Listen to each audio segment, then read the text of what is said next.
স্বপ্নের মতো সত্যি একটি দিন, যে দিনের অপেক্ষায় কাটাতে হয়েছে অনেক নির্ঘুম রাত, ক্লান্ত অবসাদপূর্ণ দিন। প্রিয় প্রেয়সীকে নিজের করে পাওয়ার দিনটি অবশ্যই স্বপ্ন সত্যির দিন। লাল টুকটুকে বেনারসি শাড়ির সাথে ম্যাচিং গহনার সাজে পরীর সৌন্দর্য কয়েক গুণ বাড়িয়ে দিয়েছে। বিয়ের দিন মেয়েদের অন্যরকম এক রূপ প্রকাশ পায়। সে রূপের বর্ণনা হয়তো কয়েক শব্দে দেওয়া সম্ভব নয়। পরীকে সাথে নিয়ে নামছে আঁখি আর আরিশা। আরিয়ানকে আপাতত তাহসিনের ঘরে আটকে রাখা হয়েছে। বিয়ের পরে বউয়ের মুখ দেখতে পারবে, তার আগে নয়। আগে পরীকে নিয়ে যাওয়া হবে। পরীর গাড়ি বের হলেই আরিয়ানের গাড়ি বের হবে কমিউনিটি সেন্টারের উদ্দেশ্যে। পরীকে নিচে নিয়ে আসা হলে মমতাহিনা বেগম সহ বাড়ির সকলে এগিয়ে আসে। পরীকে সোফায় বসিয়ে দিয়ে মমতাহিনা বেগম বলেন, আমার পরীকে মাশাল্লাহ, কত সুন্দর লাগছে। আল্লাহ তোদের বিবাহিত জীবন সুখের করুক, এই দোয়া করি। মমতাহিনা বেগমের কথা শেষ হতে মরিয়ম বেগম এগিয়ে এসে বলেন, যাচ্ছে মেয়ে হয়ে ফিরে আসবে বাড়ির বড় বউ হয়ে। মরিয়ম বেগমের কথায় পরীর লজ্জারাঙা মুখ আরও বেশি রঙিন হয়ে যায়। পরী হাসি হাসি মুখে মাথা নত করে রাখে। সেই সময় সেলিনা বেগম এগিয়ে আসেন পরীর দিকে। পরীর হাত ধরে সেলিনা বেগম বললেন, তোমাকে দেওয়ার মতো আমার কাছে কিছুই নেই পরী। আমি শুধু আল্লাহর কাছে দোয়া করতে পারি। আমি তোমাদের জন্য দোয়া করি মন থেকে, অনেক দোয়া করি। তোমাদেরকে আল্লাহ অনেক সুখী করুক, নেক হায়াত দান করুক। সেলিনা বেগমের কথা শুনে পরে মুখ তুলে তাকিয়ে বলল, ছোট মামি, আপনি সব থেকে দামি জিনিস দিচ্ছেন। দোয়া থেকে দামি কিছু হতে পারে? আপনি দোয়া করবেন মন ভরে। সে আমি সব সময় করি, কিন্তু আজকে আমার কিছু দিতে মন চাইছে। ওনার আড়ালে হাত বের করে সেলিনা বেগমের হাতে এক জোড়া বালা, বেশ সুন্দর মোটা এক জোড়া বালা। পরীর হাত নিজের হাতের মধ্যে নিয়ে বালা জোড়া পরিয়ে দিতে দিতে বললেন, তোমার ছোট মামা ইহলোক ত্যাগ করার পর থেকে কোনো সাজসজ্জার সাথে আমি জড়িত না। এমনকি কোনো অলংকার আমি পরি না। মেয়েদের জীবনের সব থেকে বড় অলংকার হলো তার স্বামী। সেই দামি অলংকার না থাকলে এসব দাতব অলংকার দিয়ে আর কি হবে বলো? এগুলো আমি তোমাকে দিলাম, তুমি সব সময় পরে থেকো, ঠিক আছে? কিন্তু মামি, এগুলো তুমি আরাফের বউয়ের জন্য রাখো। আমার তো এমনিতে অনেক আছে। পরীর কথা শুনে সেলিনা বেগম মুচকি হেসে বলেন, আরাফের বউয়ের জন্য আল্লাহ দিলে অনেক আছে। এগুলো তোমার, তুমি সব সময় পড়বে। মনে করো তোমার ছোট মামা বেঁচে থাকলে যা দিত, তার সামান্য এই মামি দিচ্ছে। সেলিনা বেগম সচরাচর এত কথা বলেন না। আজকে পরীর সাথে এত কথা বলতে শুনে সকলেই স্তব্ধ। সকলেই তাকিয়ে আছে তাদের দিকে। পরীর সাধ্যে কুলালো না এই বালাজোড়া ফেরত দিতে, তাই সে হাসি মুখে উপহার গ্রহণ করে। মরিয়ম বেগম মিষ্টি দুধ নিয়ে আসেন। মমতাহিনা বেগম পরীকে প্রথমে মিষ্টি, তারপরে দুধ খাইয়ে দেন। তারপর সকলে মিলে পরীকে তার নিজের গাড়িতে উঠিয়ে দিয়ে আসে। পরীর সাথে আঁখি, আরিশা, তাসনি আর প্রেরণা সকলে উঠে বসে গাড়িতে। গন্তব্য কমিউনিটি সেন্টার। পরীর গাড়ি রওনা দিলেই বাড়ির ভিতরে প্রবেশ করে সকলে। এরই মধ্যে আরিয়ানকে নিয়ে নিচে নেমে এসেছে। আরিয়ানের সাথে যাবে তাহসিন, মাহাদি, তালহা, আরাব। আরিয়ানকে এনে বসানো হয় সোফায়। এই মুহূর্তে আরিয়ানের নিজের কাছে নিজেরই একটু লজ্জা লজ্জা লাগছে, যার তার মুখচ্ছবিতে স্পষ্ট। মাহাদি আরিয়ানকে লক্ষ্য করে বলল, নতুন বর লজ্জা পাচ্ছে। কি যে কিউট লাগছে তোকে এরকম লজ্জা পাওয়াতে। আরিয়ান মাহাদির পেটে কোনো দিয়ে গুঁতো দিয়ে বলল, চুপ থাক বেটা, লজ্জা না পেলে বিয়ে বিয়ে ফিল আসবে না তো। আরিয়ানের সাথে মজা করতে ব্যস্ত তখন জরিনা বেগম এগিয়ে আসেন। আরিয়ানের মুখের চারপাশে হাত বুলিয়ে চুমু খেয়ে বললেন, মাশাল্লাহ, আমার নাতিরে এককারে রাজপুত্র লাগতেছে, কারণ নজর না লাগুক ভাই। জরিনা বেগমের কথায় আরিয়ান হাসি দিয়ে বলল, তুমি আমার পাশে থেকো, তাহলে আর কারো নজর লাগবে না। না রে ভাই, আমার শরীরটা ভালো না, আমি আর তোর মায়ে থাকতাম, আর তোরা সাবধানে যা। মুমতাহিনা বেগম যাবে না শুনে আরিয়ান মুমতাহিনা বেগমের দিকে তাকিয়ে জিজ্ঞেস করলো, আম্মু, তুমি যাবে না? প্লেট থেকে মিষ্টি নিতে নিতে মুমতাহিনা বেগম বলল, না, ছেলের বিয়েতে মা যায়, আমি অপেক্ষা করব বধূবরণের জন্য। না না, তোমাকেও যেতে হবে।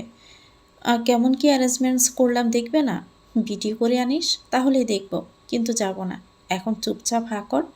মিষ্টি দেখে আরিয়ান বলে ওঠে, আবারও মিষ্টি? ওরে আল্লাহ, এই মিষ্টি খাইতে খাইতে আমার অবস্থা খারাপ, আবারও সেই মিষ্টি।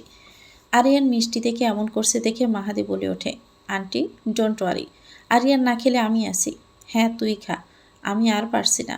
আরিয়ান মাহাদিকে বলল, মিষ্টি খাওয়ার পর্ব হতে হতে ফোন আসে পরে কমিউনিটি সেন্টারে পৌঁছে গিয়েছে। আরিয়ানকে এখনই বের হতে বলে ফিরোজ খান। ফোন রেখে দিয়ে সকলকে ঠিকঠাক মতো গোছগাছ করে আরিয়ানকে গাড়িতে উঠিয়ে দিয়ে আসে মুমতাহিনা বেগম, সেলিনা বেগম আর জরিনা বেগম। ওনারা ৩ জন বাড়িতে থাকবে। ফুলে সজ্জিত আরিয়ানের মার্সিডিজ গাড়িটি খানবাড়ির মেন ফটক ধরে বেরিয়ে যায়। সাথে যায় আরও 2টা বড় গাড়ি, তাতে আছে বাড়ির বাকি সদস্যরা। আরিয়ানের গাড়ি কমিউনিটি সেন্টারের সামনে এসে থামে। সেখান থেকে আগে থেকে গেট আটকে দাঁড়িয়ে আছে আখি, মিতা, তাসনিয়া, ফেরোনা, মিরাজ, মইনসহ বাকি সবাই। সামনে টেবিলে সাজানো আছে মিষ্টি আর বিভিন্ন রঙের জুস।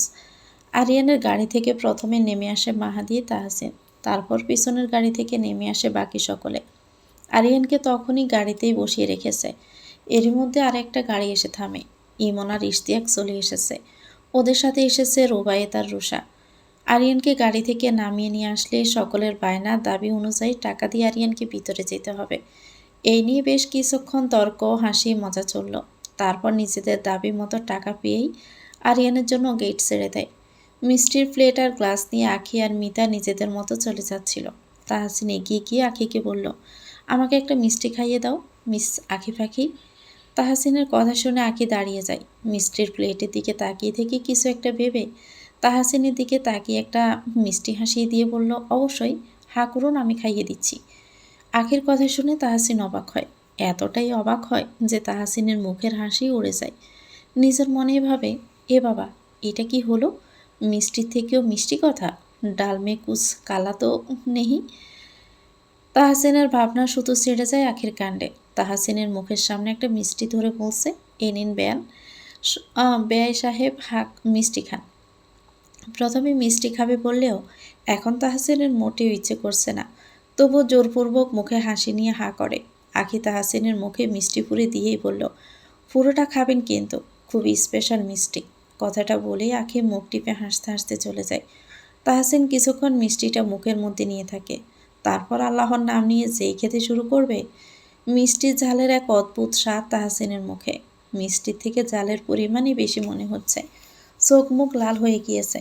মুখ থেকে বাকি মিষ্টি ফেলে দেয়। চারপাশে তাকিয়ে যখন পানি খুঁজছে তখন দেখতে পায় মিতার হাতে জুসের গ্লাস নিয়ে তাসনিয়ার সাথে কী যেন বলছে। দৌড়ে গিয়ে একটা জুসের গ্লাস নিয়ে খেতে শুরু করে। এক চুমুক নিতে থুতু করে জুস ফেলে দেয়। তাহসিনের কাণ্ড দেখে মিতা তাসনিয়া হেসে কুটি কুটি হয়ে যাচ্ছে। ওদেরকে হাসতে দেখে তাহসিন রাগে ফুসফুস করতে করতে বলল, তোদের কি শত্রুতা আমার সাথে? সব জাল আমাকে খাওয়াবি বলেই কি রেডি করেছিস? মিতা কোনো রকমে হাসি থামিয়ে বলল, জিজ্ঞেস না করে খেলে তো এমনিই হবে। জালের জন্য তাহসিনের কান দিয়ে মনে হচ্ছে গরম বাতাস বের হচ্ছে। চোখ, নাক, মুখ সব লাল হয়ে গিয়েছে। জালে শিশাতে বলল, তোদের ওই আঁখি ফাঁকিকে বলে দিস, এই জাল মিষ্টির শোধ আমি না তুলেছি তাহলে আমার নামও তাহসিন খান না। কথাটা বলে তাহসিন প্রস্থান করল। আর তাহসিন চলে যেতে তাসনিয়া আর মিতা আরও এক দফা হেসে নেয়। আরিয়ানার পরি মুখোমুখি বসে, সামনে দেওয়া রজনীগন্ধা ফুলের পর্দা। এক পাশে পরি, অপর পাশে আরিয়ান। পরীর মুখের সামনে একটা লাল ওড়না দিয়ে পুরো মুখ ঢেকে রাখা।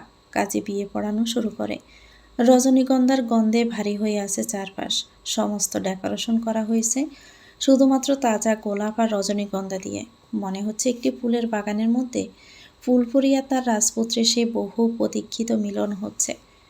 পরীর নিঃশ্বাসের সঙ্গে হালকা কাঁপছে ওড়নাটা। বুকের ভিতর অজানা এক দুঃখফুকানি। যেন প্রতিটি শব্দে থেমে যেতে চায় সময়। হাত দুটো ঠান্ডা কিন্তু তালুতে লেগে আছে ঘাম। কানজোড়া দিয়ে গরম বাতাস বের হয়ে অতি উত্তেজনায়। আর দূর থেকে ভেসে আসছে কাজের ভারী কণ্ঠ। সব কিছু যেন কুয়াশার ভিতর ঘটে যাচ্ছে। চোখ নামিয়ে রাখা অথচ হৃদয় তাকিয়ে আছে ঠিক সামনের দিকে, সে অদেখা মুখের দিকে, যাকে নিয়েই এই মুহূর্তের সব আয়োজন। ভিতরে ভয়, কৌতূহল আর এক অদ্ভুত শান্তি সব একসাথে মিশে আছে। মনে হচ্ছে নিজের জীবনটা যেন আস্তে আস্তে সম্পূর্ণরূপে সে মানুষটার হাতেই সঁপে দেওয়া হচ্ছে, যে কিনা নিজের থেকেও বেশি পরীকে ভালোবাসে, অনুভব করে। রজনীগন্ধার গন্ধটা হঠাৎ আরও তীব্র লাগে। ঠিক সেই মুহূর্তে যখন নিজের ভাগ্যের এক অনুচ্চারিত অধ্যায় শুরু হয়ে যায়, কাজী সাহেব পরীকে বলল, বলো মা, আলহামদুলিল্লাহ কবুল। কাজের কথা শুনে পরীর বুকের হৃদস্পন্দন যেন আরও বেড়ে যায়। বুকের ভিতরে চলা দ্রিম দ্রিম শব্দ যেন কানের কাছে এসে বাজছে। চারপাশ থেকে সকলে পরীকে কবুল বলতে বলছে। কিছু মুহূর্ত থেমে থেকে পরী দৃঢ় কণ্ঠে বলল, আলহামদুলিল্লাহ, কবুল। পরীর মুখে 3বার কবুল শুনে আরিয়ান পরম নিশ্চিন্তে চোখ বুজে শুকরিয়া জ্ঞাপন করে। এবার কাজী আরিয়ানকে কবুল বলতে বলে। সেই মুহূর্তে আরিয়ান তাহসিনের ইশারা করে বলল, মাইকটা দিতে। তাহসিন আরিয়ানের কথা মতো মাইক এনে আরিয়ানের হাতে দেয়। তখনও কেউ বুঝতে পারছে না আরিয়ান ঠিক কী বলতে চলেছে। আরিয়ান মাইক নিয়ে বলতে শুরু করে, যার চোখে আমি প্রথমবার নিজের শান্তি খুঁজে পেয়েছিলাম, যার নীরবতাও আমার কাছে প্রার্থনার মতো পবিত্র, যার হাসির মধ্যে আমি আমার গড় খুঁজে পেয়েছি, আর তার দুঃখ আমি নিজের দুঃখ হিসাবে গ্রহণ করেছি। আমি প্রতিজ্ঞা করছি, এই পৃথিবী যত অন্ধকারই হোক না কেন, আমি হব তার আলোর আশ্রয়। পরী আর আমি আজ থেকে একে অপরের অর্ধেক নয়, আমরা এক সম্পূর্ণ। আজ এই অত্যন্ত শুভ মুহূর্তে সকলকে সাক্ষী রেখে আমি আরিয়ান খান পরীকে নিজের স্ত্রী হিসাবে সারা জীবনের জন্য গ্রহণ করলাম। আমৃত্যু আমরা একে অপরের পরিপূরক হিসাবে থাকব, শুধু এই মুহূর্তের জন্য নয়, প্রতিটি আগামী দিনের জন্য। আলহামদুলিল্লাহ, কবুল কবুল কবুল। আরিয়ানের কথা শুনে উপস্থিত সকলে স্তম্ভিত। ফরিক ঘোমটার আড়ালে থেকেও নিজের অজান্তে কয়েক ফোঁটা চোখের পানি ফেলল। ভালোবাসা সুন্দর, অসম্ভব সুন্দর, যদি সে মানুষটা সঠিক হয়। নিজেই নিজেকে ভেঙে চুরে যে ভালোবাসার জন্য নতুন করে গড়তে পারে, তার ভালোবাসাই সব থেকে সুন্দর, শুদ্ধ আর পবিত্র। উপস্থিত সকলে নবদম্পতির জন্য দোয়া করে। দোয়া পর্ব শেষ হলে আরিয়া সামনে থাকা রজনীগন্ধা ফুলের পর্দা সরিয়ে পরীর সামনে গিয়ে হাঁটু গেড়ে বসে। পরীর মুখের সামনে থাকা ঘোমটা সরিয়ে পরীর থুতনি ধরে মুখটা উপরে তোলে। পরীর কপালে আলতো করে চুমু দেয়। তারপর পরীর হাত ধরে বলল, সারা জীবনের জন্য বাঁধলাম তোমায়। এই বাঁধন ভালোবাসার, মায়ার, পরম যত্নে আগলে রেখো আমার ভালোবাসা, আমার প্রিয়তমা স্ত্রী। আরিয়ানের দিকে এবার পরী তাকায়।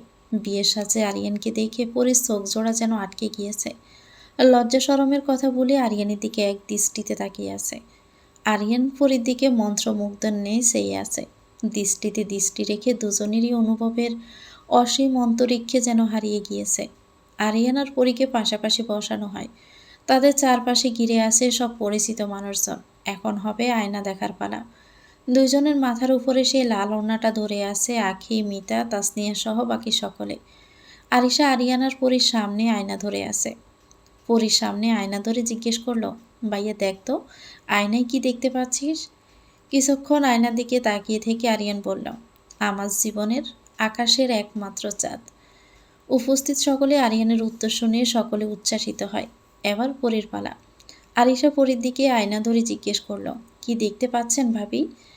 আয়নায় প্রতিফলিত হওয়া আরিয়ানের মুখছবির দিকে তাকিয়ে বলল, আমার জীবনের ভরসা, বিশ্বাস আর একমাত্র আপন মানুষ। পুনরায় সকলের মধ্যে উচ্ছ্বাস পরিলক্ষিত হয়। কমিউনিটি সেন্টারের ফটোশ্যুট পর্ব শেষ করে খাওয়া দাওয়া করে বাড়ির উদ্দেশ্যে রওনা দিতে দিতে প্রায় সন্ধ্যা 7টা। আরিয়ানের গাড়িতে বসে আছে আরিয়ানার পরী। ড্রাইভিং সিটে আছে তাহসিন আর তার পাশেই আছে মাহাদি। গাড়িতে বসে থেকে আরিয়ান পরীকে বলল, একই বাড়িতে যাচ্ছিস বলে কি একটুও কাঁদবি না? একটু তো কান্না কর, না হলে বিয়ের এই পার্টটা মিস হয়ে যাবে।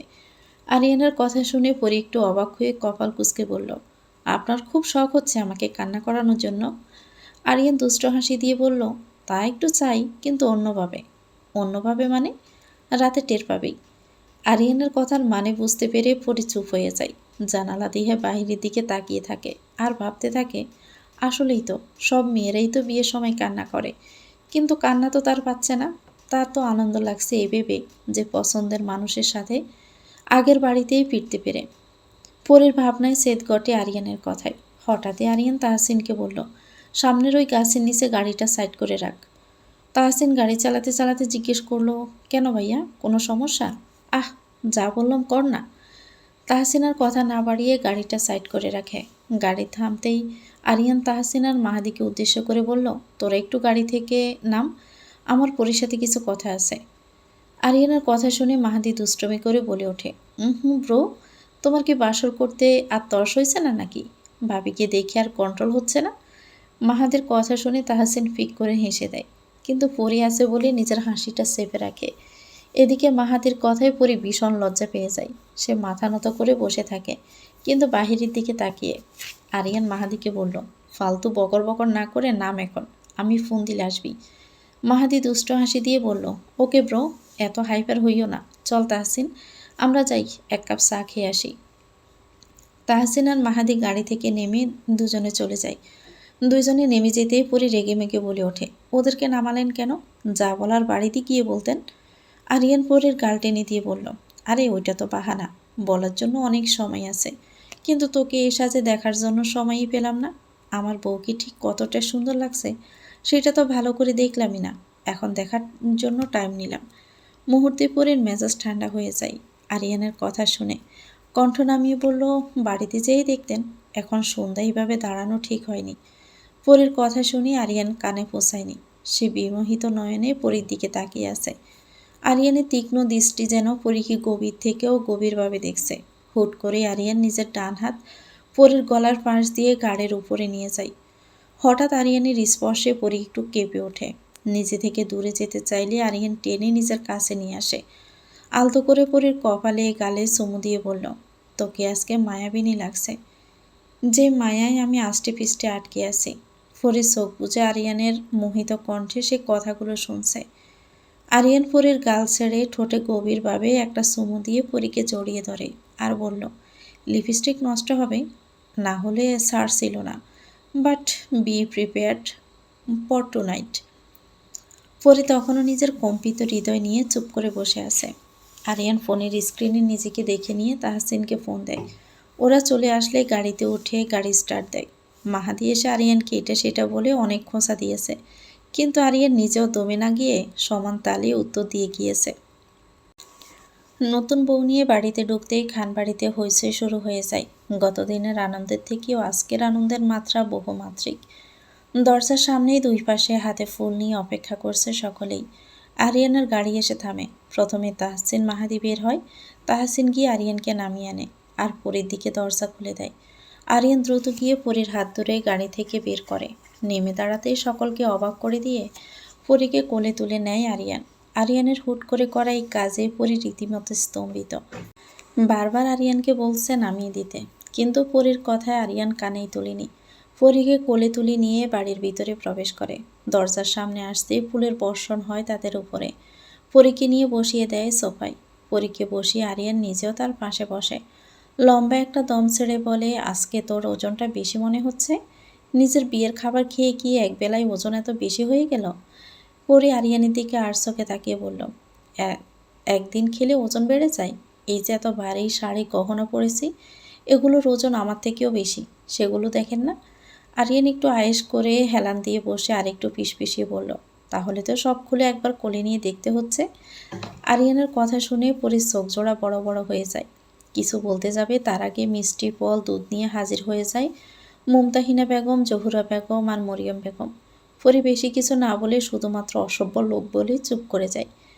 ফিরোজ খান, জুনায়েদ খান ততক্ষণে বাড়ি চলে এসেছে। বাড়ির মুরব্বীরা সকলে মিলে এবার আবারও মিষ্টি দুধ ফল খাওয়াবে। আবারও মিষ্টি খেতে হবে শুনে আরিয়ান মাথায় হাত দিয়ে বসে আছে। সে মেহেদির অনুষ্ঠান থেকে শুরু, মিষ্টি খাওয়া চলছেই চলছে। বিয়ে তো না, যেন মিষ্টি খাওয়ার অনুষ্ঠান।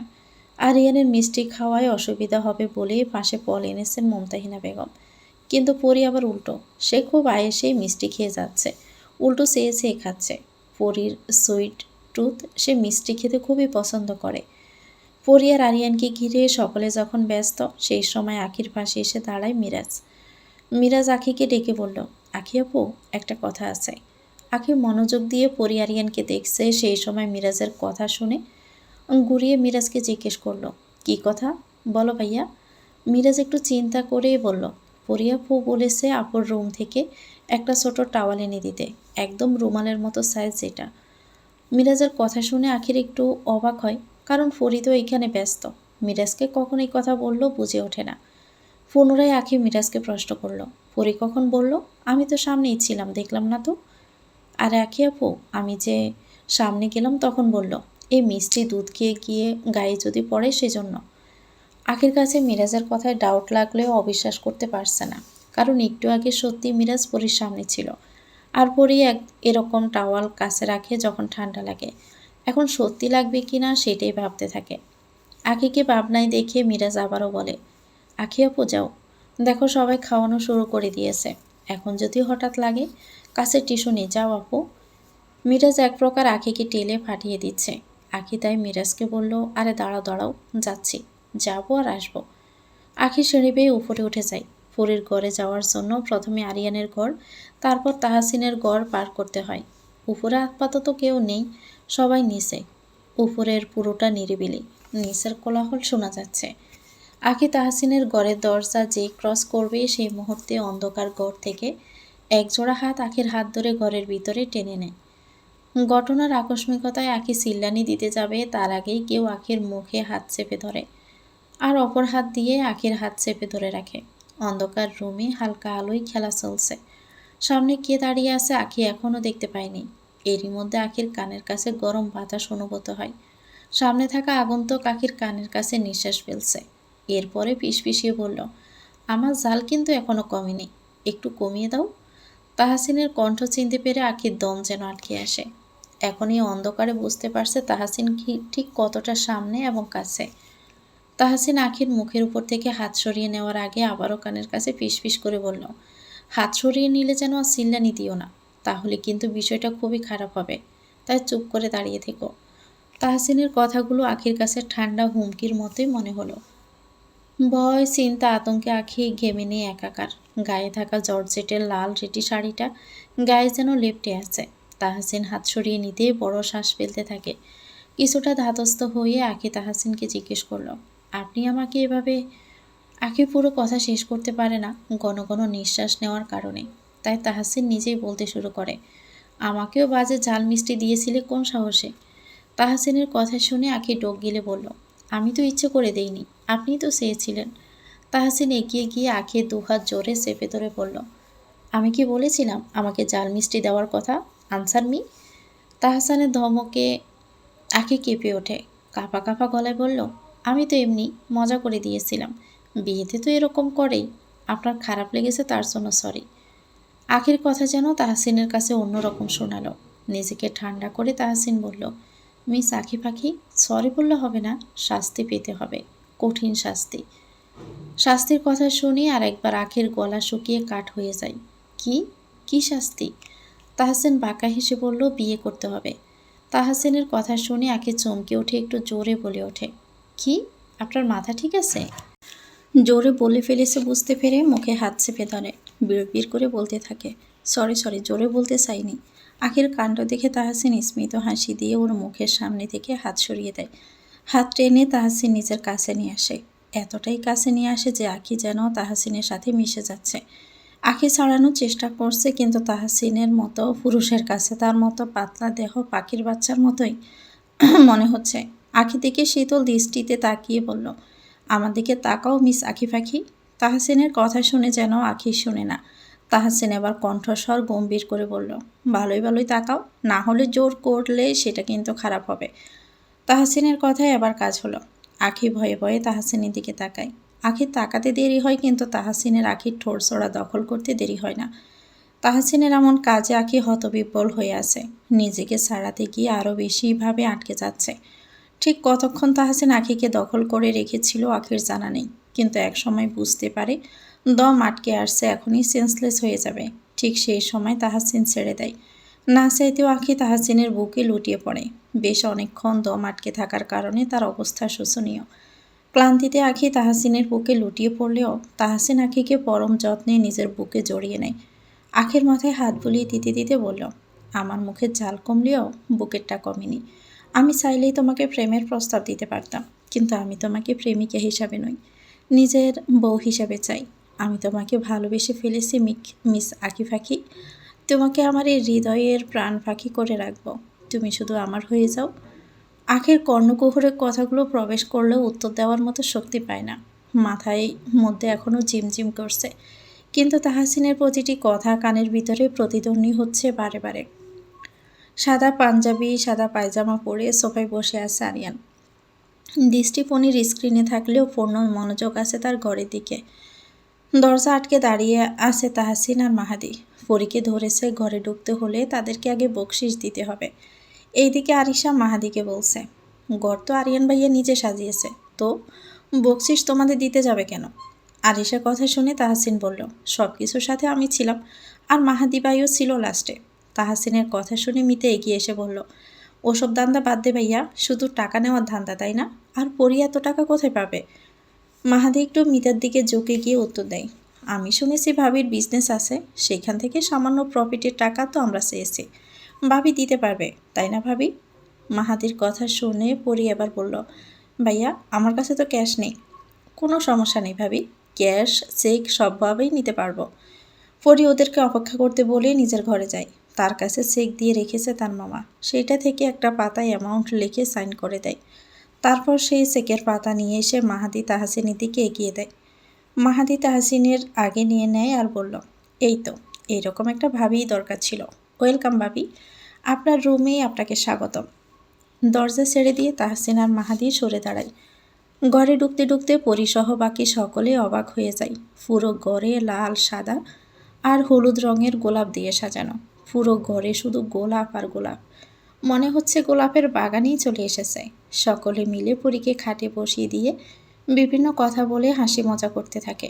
পরি সকলের মাঝে আখিকে না দেখতে পেয়ে আরিশাকে জিজ্ঞেস করলো, আরিশা পো, আখি কোথায়? অনেকক্ষণ দেখছি না। আখি তো তোমার ঘরে ঘুমাচ্ছে, বলল অনেক মাথা ব্যথা করছে। আমি একটা ওষুধ দিলাম, সেটা খেয়ে ঘুমিয়ে পড়ল।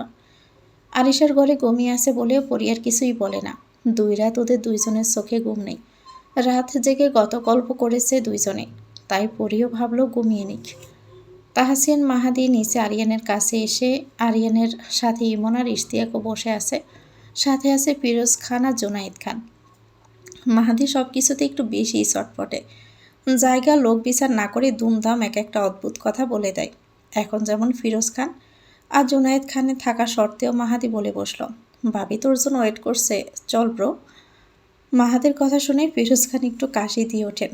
আরিয়ান পাশে বসা ইমন আর ইশতিয়াক মুখ টিপে টিপে হাসতে চলেছে মাহাদির কথা শুনে। ফিরোজ খানের কাশির কারণ বুঝতে পেরে মাহাদি আর কিছু না বলে চুপ করে যায়। চুপচাপ গিয়ে তাহসিনের সাথে বসে। ফিরোজ খানের সাথে সমস্ত খরচের বিষয়ে আলোচনা করছিল। আলোচনা শেষের দিকেই ছিল, তাই ফিরোজ খান উঠে দাঁড়িয়ে আরিয়ানকে বলল, অনেক রাত হয়েছে, এখন রেস্ট নাও, খরচপত্রের হিসাব পরে নিলেও হবে। কথাটা বলেই ফিরোজ খান সেইখান থেকে প্রস্থান করেন। বড় ভাইয়ের অনুসরণ করে জুনায়েদ খানও নিজের ঘরে চলে যায়। দুইজনে চলে যেতেই আরিয়ান একটা কুশন নিয়ে মাহাদির দিকে ছড়ি দিয়ে বলল, এই তোর কোনো কমন সেন্স নাই? কোথায় কি বলতে হয় শালা গাদা। আরিয়ানের ছুঁড়ে দেওয়া কুশন মাহাদি ক্যাচ ধরে বলল, আরে ব্রো, আই শিওর, আমি দেখিনি, দেখলে বলতাম নাকি? আমি এতটাও অভদ্র নই। তুমি যে কত বড় বন্ড সেটা আমরা সবাই জানি। ব্রো, বন্ড হইয়া যাই হই, এখন চল চল ঘরে চল, অলরেডি 11:30 বাজে, এই রাত গেলে আর পাবে না। মাহাদির সাথে তাল মিলিয়ে ইমন আর ইশতিয়াক বলল, হ্যাঁ আরিয়ান, ঘরে যা, কাল দিন পরে আবার বৌবাত, ঘরে যা। সকলে মিলে আরিয়ানকে এই কথা বলতে থাকলে আরিয়ান বসা থেকে উঠে দাঁড়িয়ে বলে, যাচ্ছি ভাই, তোরা চুপ যা, নিজেদের মান সম্মান তো নাই, আমার যা আছে তাও যাবে। আরিয়ানকে নিয়ে 4 জনে মিলে উপরে আরিয়ানের ঘরে যায়। দরজার সামনে দাঁড়িয়ে মাহাদি বলে ওঠে, বরকে নিয়ে চলে এসেছি। মাহাদির কথায় সকলের দৃষ্টি ওদের দিকে ঘুরে যায়। পরি এক নজর আরিয়ানকে দেখে নিজের মাথা নিচু করে বসে থাকে। আরিশার মিতা এগিয়ে গিয়ে আরিয়ানকে নিয়ে এসে পরির কাছে দাঁড় করায়। মিতা আরিয়ানকে বলল, ভাইয়া এই নাও তোমার বউ, তোমার বউকে সহি সালামতে তোমার ঘরে পৌঁছে দিলাম, এখন আমরা যাই। মিতার কথা শুনে আরিয়ান বলল, অনেক উপকার করেছেন, আপনাদের ধন্যবাদ। শুধু ধন্যবাদ দিলে তো হবে না, পরে কিন্তু ট্রিট দিতে হবে। কথায় কথায় শুধু ট্রিট আর ট্রিট, এই যে বিয়েতে কত কিছু আছে, তাও ট্রিট লাগবে? আরিয়ানের কথা শুনে আরিশা বলল, আরে ভাইয়া এখন না, পরে, আমরা এখন আসছি, চল মিতা, অনেক রাত হয়েছে। মাহাদি তালে তাল মিলিয়ে বলল, হ্যাঁ চলো চলো, ওদেরকে কোয়ালিটি টাইম স্পেন্ড করতে দাও। সকলে মিলে যেমন এসেছিল তেমনি করে বেরিয়ে যায়। ওদেরকে চলে যেতে দেখে পরির মধ্যে এক অদ্ভুত ভয় লাগা কাজ করে। ঘুমটা টেনে মাথা নত করে বসে থাকা পরীকে এক ঝলক দেখে নিয়ে আরিয়ান গিয়ে দরজা আটকে দেয়। দরজা আটকানোর শব্দেই পরি আচমকা একটু কেঁপে ওঠে। আরিয়ান দরজা আটকে দিয়ে লাইট অফ করে হালকা আলোয় লাইট জ্বালিয়ে দেয়। দৃঢ় পায়ে খাটের কাছে গিয়ে পরীর পাশে বসে। দৃঢ় হাতে পরীর ঘুমটা তুলে মাথা কাত করে পরীর দিকে তাকিয়ে বলল, আমার ঘরে আজকে চাঁদ নেমে এসেছে, মাশাল্লাহ। আরিয়ানের কথায় পরি লজ্জা পেয়ে আরও নিজের মধ্যে গুটিয়ে নেয় নিজেকে। আরিয়ান তখন আর কিছু না বলে পরির কোলে মাথা রেখে শুয়ে পড়ে। পরির হাত এনে নিজের মাথার উপর রেখে বলল, হাত বুলিয়ে দাও। পরি বিনা বাক্যে আরিয়ানের মাথায় হাত বুলিয়ে দিতে থাকে। নীরবতা ভেঙে আরিয়ান পরীকে প্রশ্ন করল, তুমি আমাকে ভালোবাসো? আরিয়ানের প্রশ্ন শুনে পরীর হাত থেমে যায়। আরিয়ানের চুলের মধ্যে থাকা হাত সরিয়ে এনে ভাবুক ভঙ্গিতে বলল, আপনার কি মনে হয়? আরিয়ান পরীর মুখের দিকে দৃষ্টি রেখে বলল, আমার যাই মনে হোক, তোমার কাছ থেকে শুনতে চাচ্ছি। তুমি বলো। তার আগে আপনি বলেন। একটু আগেও তো তুই বলছিলেন, এখন তুমি করে বলছেন। তো কি করব? বউকে তুই তোকারি করবো নাকি? বউ হলো আদরের জিনিস, তাকে তুই বলতে হয় না। ও আচ্ছা। পরের উত্তরে আরিয়ান সন্তুষ্ট হয় না। সে উঠে বসে জিজ্ঞেস করে, আমার প্রশ্নের কিন্তু উত্তর পেলাম না। বলো, তুমি কি আমাকে ভালোবাসো? কিছুটা সময় নীরব থাকে দুজনে, আরিয়ান উত্তরের আশায়, আর পরি উত্তর দেওয়ার জন্য। নীরবতার ভিতর হালকা বাতাস বয়ে যায়। পরি মাথা নিচু করে কিছুক্ষণ চুপ থাকে। তারপর ধীরে ধীরে চোখ তুলে আরিয়ানের দিকে তাকায়। ভালোবাসি, ঠিক সেই প্রথম দেখার মতো করে, যখন আপনাকে দেখে আমার পৃথিবীটা থেমে গিয়েছিল। ভালোবাসি এমনভাবে যেখানে কোনো কারণ নেই, কোনো শেষও নেই। আপনি থাকলে সব ঠিক লাগে, আর আপনি না থাকলে পুরো পৃথিবীটাই ফাঁকা মনে হয়। এই অনুভূতিটাই আমার সত্যি, আমার ভালোবাসা। এর বেশি কিছু আর বুঝি না। কথা শেষ হওয়ার সাথে সাথে পরি নিজেকে আবিষ্কার করে বিছানায়। আরিয়ান পরীর উপরে ঝুঁকে আছে।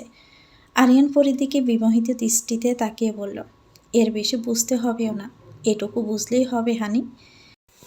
আরিয়ানের সুঠাম পুরুষালী দেহের নিচে পরীর ছোট দেহটা যেন ফেসে যাচ্ছে, পরীর এমন অনুভব হচ্ছে। আরিয়ান কপালে আলতো করে চুমু দিয়ে বলল, লাল শাড়িতে তোমাকে মায়াবিনী লাগছে, আকর্ষণীয় লাগছে। গাড়িতে কি বলেছিলাম মনে আছে? গাড়ির কথা বলতেই পরি চমকে যায়। তখন বাড়ি ফিরে আসার সময়ের কথা মনে পড়ে। আরিয়ান তাকে আজকে রাতের জন্য প্রস্তুত থাকতে বলেছিল। ভাবতেই পরীর গলাটা কেমন শুকিয়ে আসে। পরীর ভাবনার মাঝে আরিয়ান বলে ওঠে, আমাদের বিয়ে হয়েছে আরও আগে। আমি চাইলেই নিজের হক আদায় করে নিতে পারতাম, কিন্তু করিনি, কারণ তোমাকে একটা গোলাপময় বাসর উপহার দিতে চেয়েছিলাম। তোমার পছন্দ হয়েছে? আরিয়ানের দিকে তাকিয়ে কথা বলার মতো সাহস হচ্ছে না। চোখ বন্ধ রেখে পরি ছোট করে উত্তর দেয়, হুম। পরে লজ্জামাখা প্রতিচ্ছবি দেখে আরিয়ান মুচকি মুচকি হাসি দেয়। মনে মনে বলল, কত লজ্জা, সমস্ত লজ্জার ভাঙন আমার হাতে।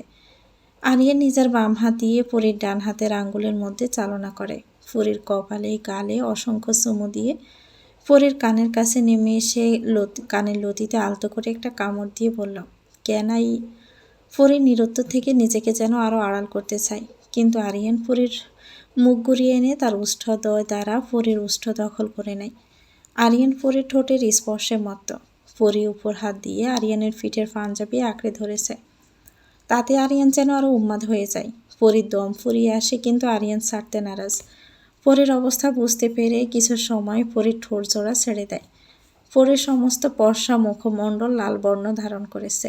আরিয়ান ছেড়ে দিতেই পরী চোখ বন্ধ করে রেখে জোরে জোরে শ্বাস নিতে থাকে। পরীর শাড়ির আঁচল জড়িয়ে যাচ্ছে দেখে আরিয়ান পরীর কাঁধ থেকে সেফটি পিন খুলতে খুলতে বলল, এই শাড়ির আঁচল বড্ড বেশি ডিস্টার্ব করছে, আর শাড়ি পরতে হবে না, খোলো।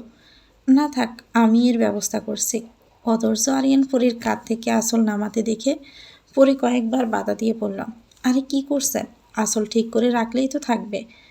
আরিয়ান পরীর ঠোঁটের ওপর আঙুল রেখে বলল, চুপ, এটা ডিস্টার্ব করছে, এইটাকে রাখা যাবে না। আমাদের ভিতরে বাধা হয়ে যেই আসুক, সেইটা রাখা যাবে না, এই মুহূর্তে তো নয়। আঁচল সরে যেতেই পরী দুহাত মুখ ডেকে বলল, ইস, কি এক অসভ্য লোকের পাল্লায় পড়েছি আমি। আরিয়ান পরীর উন্মুক্ত গলায় চুমু দিতে দিতে বলল, এইটা তো কেবল শুরু, এখনও সবই বাকি হানি। আমার হানির কতটা হানি আছে টেস্ট করতে হবে তো। আরিয়ানের ইঙ্গিতপূর্ণ কথায় পরী লজ্জায় আরও মিটিয়ে যায়। ঘরে নিবু নিবু আলোর শেষ রেখা। জানালার পর্দা দুলে উঠছে মৃদু বাতাসে। মৃদু আলোয় পরীর মুখটা যেন নরম আলোয় আরও আবেদনময়ী হয়ে উঠছে। স্বপ্ন আর বাস্তবের মাঝামাঝি কোথাও আরিয়ান ডুবেছে পরীর মধ্যে। চারদিকে গন্ধ ছড়িয়ে আছে গোলাপের। গড় জুড়ে এক অদ্ভুত নিস্তব্ধতা। তাদের মাঝে থাকা দূরত্ব গলে যায় নীরবতার ভিতরেই। কেউ কিছু বলে না, তবুও হাজারটা না বলা কথা ছুঁয়ে যায় বাতাসে। পরি চোখ নামিয়ে রাখে, বুকের ভিতর অজানা কাঁপন, লজ্জা, ভালোবাসা আর আকাঙ্ক্ষার মিশেল। আরিয়ানের উন্মাত্ততায় পরিও হারিয়ে ফেলেছে নিজেকে। অনুভূতির সাগরে ভেসে যাওয়া দুই মানবী।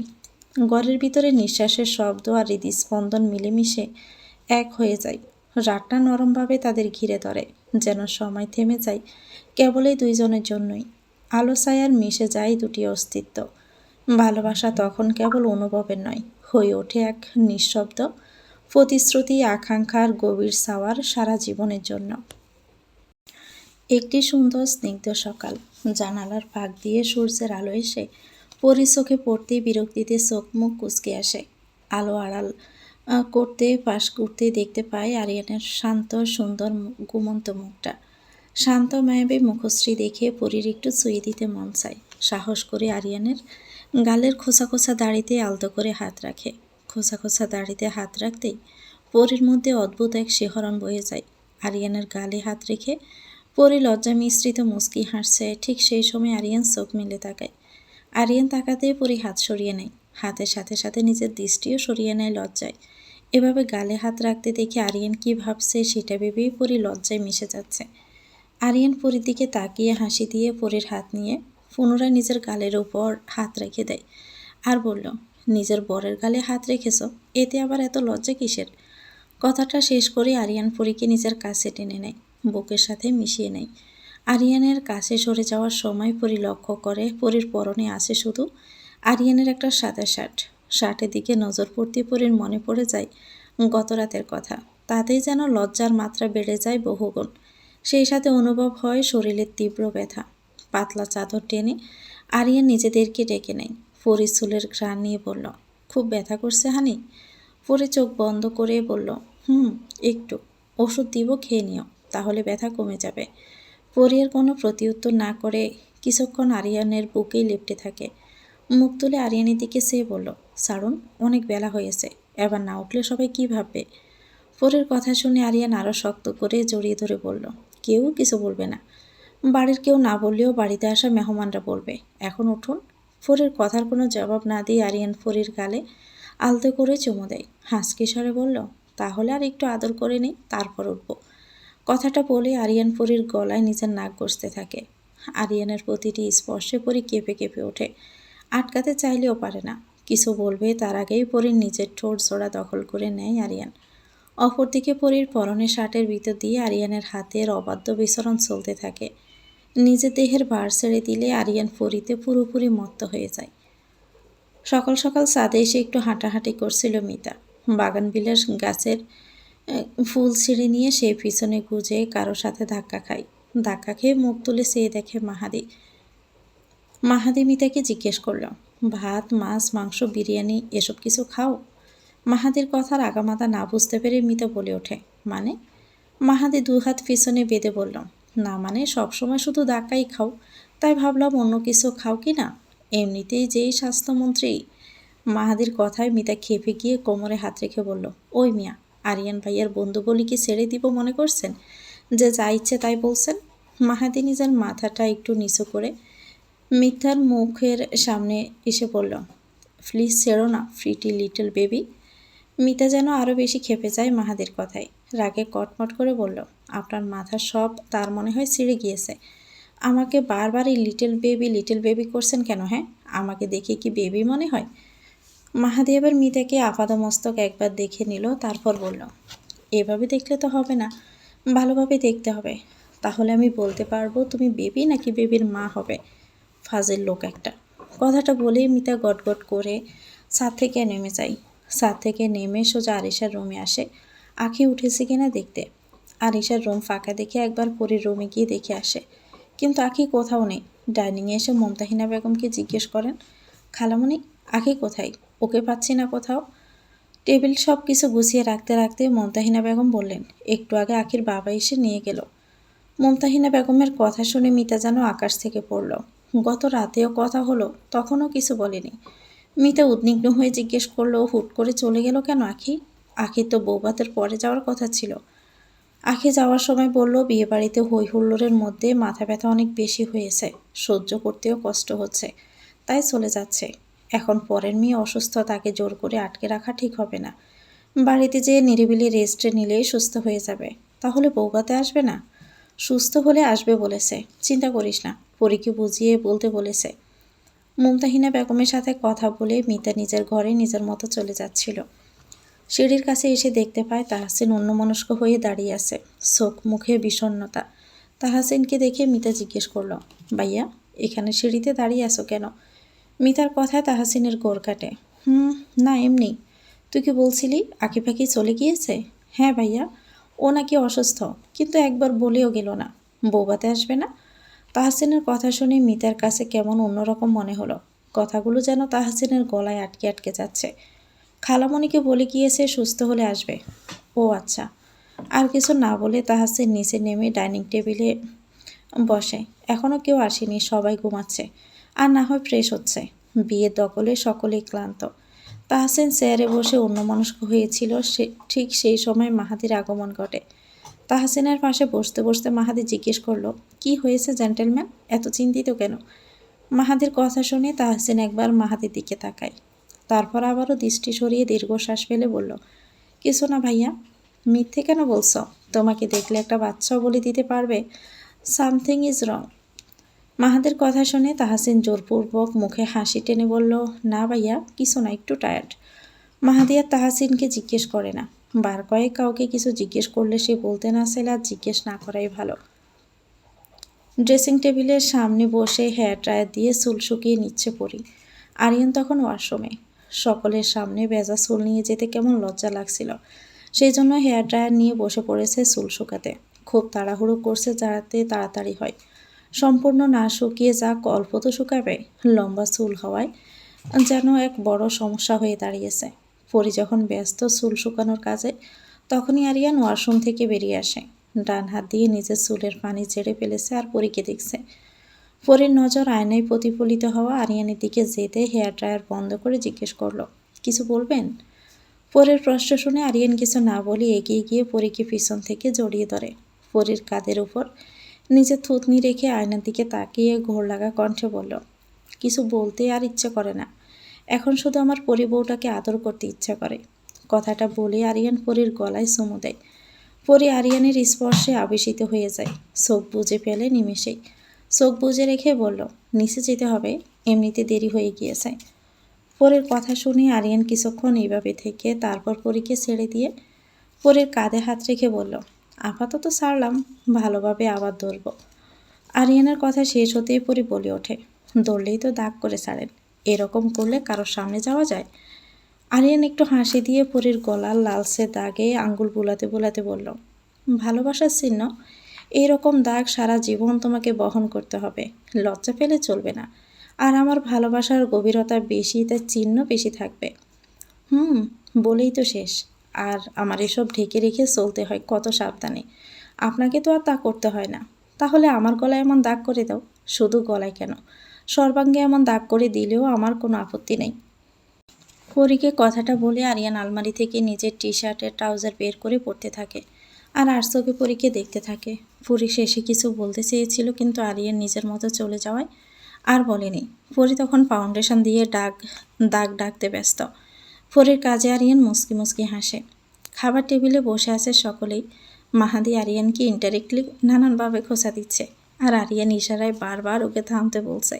কিন্তু তাহসিনের মন অনেক বেশি খারাপ, মনে মনে অপরাধ বোধে বকছে।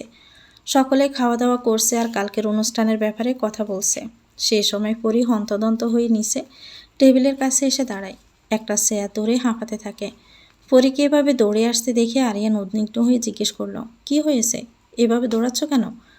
পরী নিজেকে একটু সামলে নিয়ে মুমতাহিনা বেগমের দিকে তাকিয়ে জিজ্ঞেস করলো, মামি আখি কোথায়? কোথাও দেখছি না তো। পরীর কাছে গিয়ে পরীর পিঠে হাত বুলাতে বুলাতে বলল, ঠান্ডা হও বলছি। পরী নাছোড়বান্দার মতো জিজ্ঞেস করলো, আমি ঠান্ডাই আছি, আখি কোথায়? আমি তো উপরে নিচে সব ঘরে দেখলাম, ও কোথাও নেই। মুমতাহিনা বেগম পরীকে বলতে যাবে তার আগে মিতা বলে ওঠে, আখি তো চলে গিয়েছে। পরীর চোখে মুখে আদার নেমে আসে, ক্ষীণ কণ্ঠে জিজ্ঞেস করলো, চলে গিয়েছে মানে? মুমতাহিনা বেগম পরীকে নিজের দিকে ঘুরিয়ে এনে বলেন, আমি বলেছি শুন, সকালে দেখি আখির বাবা এসেছে, ওনাকে চিনতে পেরে বসতে বললাম, কিন্তু উনি বলল বসবে না। আখি ফোন দিয়ে বলেছে মাথা ব্যথা কোনোভাবেই কমছে না, তাই এসে ওকে নিয়ে যেতে। কথা বলতে বলতে এক সময় দেখি আখি রেডি হয়ে তোর ঘর থেকে আসছে। নেমে এসে বলল, তুই বিয়ের দখলে ক্লান্ত, তাই আর ডাকলো না, পরে ফোন দিবে, আর তোকে যেন আখির অসুস্থতার কথা জানিয়ে দেই। সমস্তটা শুনে পরে মাথায় হাত রেখে বলল, আখি যতই নিষেধ করুক আমাকে তো একবার ডাকবে। এতটাও অসুস্থ আখি ছিল না, আমি ওকে খুব ভালো করেই চিনি। অন্য কিছু হয়েছে যার জন্য এভাবে আখি চলে গেল। আচ্ছা মামি, বৌভাতের অনুষ্ঠানে আসবে কি না বলেছে? মমতাহিনা বেগম দীর্ঘশ্বাস ফেলে বলল, বলেছে সুস্থ হলে আসবে। পরে চিন্তিত ভঙ্গিতে মেঝেতে স্থির দৃষ্টি রেখে চেয়ারে বসে পড়ে। এতক্ষণ সবাই চুপ করে শুনছিল সবটা। ফিরোজ খান সব শুনে বললেন, চিন্তা করো না পরিমা, নিশ্চয় শরীর বেশি খারাপ করছে, না হলে কি নিজের বাবাকে ডেকে এনে চলে যায়, তাও এত সকালে। তুমি চিন্তা করো না, অন্য কিছু হয়নি, ও তো সবসময় তোমার সাথেই ছিল। ফিরোজ খানের কথায় পরি কিছু না বলে চুপ করে বসে থাকে। পরীকে কিছু বলতে না দেখে মিতাও বলে ওঠে, পরি, মামা ঠিকই বলেছে, তোমার সাথে আর আমার সাথেই ছিল, কিছু হলে তো জানতেই পারতাম। কারোর কথাই পরির মন মতো হচ্ছে না। হুট করে কি মনে হতে পরি তাহাসিনের দিকে দৃষ্টি নিক্ষেপ করে। তাহাসিনের চোখ মুখ গম্ভীর, খাবার প্লেটের দিকে তাকিয়ে থাকলেও একটুও খাবার মুখে তোলেনি। তাহাসিনের হাবভাব পরির কাছে ঠিক লাগলো না, কিন্তু সবার সামনে জিজ্ঞেসও করা যাবে না বিদায় কিছু জিজ্ঞেস করলো না। দুপুরের খাওয়া দাওয়া শেষে সকলে যার যার রুমে রেস্টে নিচ্ছে। আরিয়ান ঘরে এসে ল্যাপটপ নিয়ে বসেছে কিছু কাজের জন্য। তারপর পরই পরি ঘরে ঢুকেই এই মাথা থেকে অন্য মাথায় পায়চারি করতে থাকে। আরিয়ান কয়েকবার পরীকে দেখছে আর চোখে কিন্তু কিছু বলেনি। পরি নিজের মতো ঘুরে ফিরে আরিয়ানের সামনে এসে বসে। আরিয়ানকে এদিক ওদিক ঘুরে দেখে নিয়ে জিজ্ঞেস করে, আপনি জানেন তাহসিন ভাইয়ার আখির মধ্যে কি চলছে? পরির প্রশ্ন শুনে আরিয়ানের মধ্যে কোনো ভাবান্তর হয় না, নিজের মতো কাজ করতে থাকে। সেই সাথেই জবাব দেয়, আমি তাহসিনের পার্সোনাল ম্যাটার জানি না। আরিয়ানের সামনে থাকা ল্যাপটপটা পরি ঠাস করে বন্ধ করে দিয়ে বলল, একদম মিথ্যে কথা বলবেন না, আপনি তাহসিন ভাইয়া ভাই কম বন্ধু বেশি আমি জানি। আপনাকে না বলে তাহসিন ভাইয়া নিজের জীবনের কোনো বড় ডিসিশন নেবে না, সে আমি জানি। এখন আমাকে বলেন। আরিয়ান ল্যাপটপ সরিয়ে রেখে পরির দিকে তাকিয়ে জিজ্ঞেস করলো, তোর হঠাৎ এইটা কেন মনে হলো? তাহসিনা রাখিকে নিয়ে সন্দেহ কেন হচ্ছে? পরে কিছুটা সময় চোখ থেকে আরিয়ানকে বলল, হলুদের দিন যখন আমাদের দেরি হচ্ছিল তখন আমাকে ফোন দিয়েছিলেন, কিন্তু ফোন দিয়ে হয়তো আপনি ভুলে গিয়ে হাতে রেখে দিয়েছিলেন। আমি স্বাভাবিকভাবেই ফোন রিসিভ করে হ্যালো হ্যালো করছি, কিন্তু তখনই শুনতে পাই আপনি তাহসিন ভাইয়াকে জিজ্ঞেস করছেন আখিকে পছন্দ করে কিনা। তাহসিন ভাইয়া বলল হ্যাঁ, কিন্তু আখিকে জানায়নি, সময় দিচ্ছে, সেই থেকে বুঝলাম। পরের কথা শুনে আরিয়ানের টনক নড়ে। আসলেই তো সেদিন সন্ধ্যায় ফোন দেওয়ার কথা হয়নি, ফোন গিয়েছিল। পরি সব শুনেছে বুঝতে পেরে আরিয়ান বলল, হ্যাঁ ঠিকই শুনেছিস, কিন্তু এর বেশি কিছু আমি জানি না। এরপর এই বিষয়ে আমার সাথে তাহসিনের কথা হয়নি, সুযোগও হয়নি। তাহলে এখন গিয়ে বলেন, জিজ্ঞেস করেন কি হয়েছে। আখি মজা করে একটা ঝালের গুঁড়া দেওয়া মিষ্টি তাহসিন ভাইয়াকে খাইয়ে দিয়েছিল, সেইটা নিয়ে বলেছে কিনা কিছু শুনে আসেন। আপনার সাথে সব বলবে, আমাকে বলবেন, আমি শিওর। পরের কথায় আরিয়ান আরও একটু চমকে যায়। এই কাহিনীর কিছুই আরিয়ান জানে না, তাই পরীকে জিজ্ঞেস করলো কি হয়েছে মিষ্টি নিয়ে। পরি আরিয়ানকে সবটা খুলে বলে, আর এটাও বলে আখি নিজের ইচ্ছে দেয়নি, তাহসিন ভাইয়া নিজে চেয়ে বলেছিল একটা মিষ্টি খাইয়ে দিতে, এখন মজা করে মিষ্টিটা আখি দিয়েছিল। তারপর তাহসিন ভাইয়া ভুল করে জালের জুস খেয়ে নিয়েছিল, কিন্তু সেইটা ছিল মিতা আপুর হাতে। পরীর কাছে সমস্ত ঘটনা শুনে আরিয়ানের মনেও সন্দেহ জাগে, তাহসিন কিছু বলেছে, না হয় কিছু করেছে, সেজন্যই আখি চলে গিয়েছে। আরিয়ান কপালে আঙ্গুল রেখে গসতে গসতে ভাবে, ঝামেলা পাকানোর আর জায়গা পেল না তাহসিন। পরি আবার মাথা খেয়ে ফেলবে যতক্ষণ এই কেস ডিসমিস হচ্ছে। আরিয়ানকে জিম মেরে বসে থাকতে দেখে পরি বলে উঠল, এখন তাহসিন ভাইয়া ঘরে আছে, এখন গিয়ে কথা বলেন। না, এখন তাহসিন নেই, আমি ওকে অফিসে পাঠিয়েছি একটা কাজে। উফ, আপনিও না, আপনি আর সময় পেলেন না। যদি আখিকে কিছু বলে তো দেখেন আমি কি করি, তাহসিন ভাইয়ের খবর আছে। আরিয়ান পরের চোখে মুখের দিকে লক্ষ্য করে, তাহসিনের উপর রেগে আছে নিশ্চিত। চোখে মুখে লাল আভা প্রকাশ করছে রাগের মাত্রা। আরিয়ান শুধু মনে মনে আল্লাহকে ডাকে আর বলে, তাহসিন যেন বাড়াবাড়ি কিছু না করে থাকে। তো ভিউয়ার্স, গল্পটির নাম হচ্ছে পরিতে পরিণয়, লিখেছেন রুহিতা। গল্পটির পরবর্তী অংশ পেতে চ্যানেলটিকে সাবস্ক্রাইব করে আমাদের সাথে থাকবেন। ভিডিও ভালো লাগলে একটি লাইক দিয়ে দেবেন, কমেন্ট করে জানাবেন কেমন লেগেছে। আল্লাহ হাফেজ, আসসালামু আলাইকুম।